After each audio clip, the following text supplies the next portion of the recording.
అందరూ నమస్కారం అండి.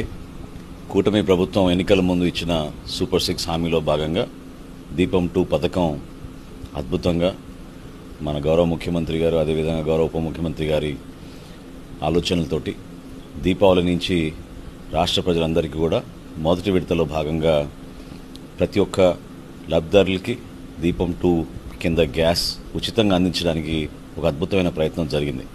ఇప్పటి వరకు సుమారు 98 లక్షల మంది వినియోగదారులు దీన్ని ఉపయోగించుకున్నారు.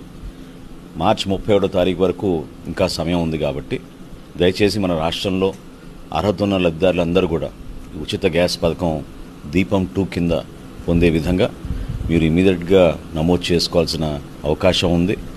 మరి ఏప్రిల్ 1 నుంచి కొత్తగా మళ్ళీ 3 గ్యాస్ సిలిండర్లు ఇవ్వబోతున్నాం కాబట్టి ఆ కార్యక్రమం ప్రారంభం అవ్వకుండా ముందు ఈ కార్యక్రమంలో మొదటి విడతలో భాగంగా ఉన్న ఒక ఉచిత గ్యాస్ సిలిండర్ని ముందుగా మీరు మార్చి 31వ తారీఖు లోపు తీసుకోవాల్సిన అవసరం ఖచ్చితంగా ప్రతి ఒక్కరికి ఉందని ఈ సందర్భంగా గుర్తు చేస్తూ దయచేసి ఇమీడియట్గా మీరు నమోదు చేసుకుని మార్చి 31వ తారీఖు కల్లా మీరు గ్యాస్ బుకింగ్ చేసుకోమని మరొక్కసారి రాష్ట్ర ప్రభుత్వం తరఫున పౌర సరఫరాల శాఖ నుంచి మీ అందరికీ కూడా విన్నవించుకుంటున్నాం.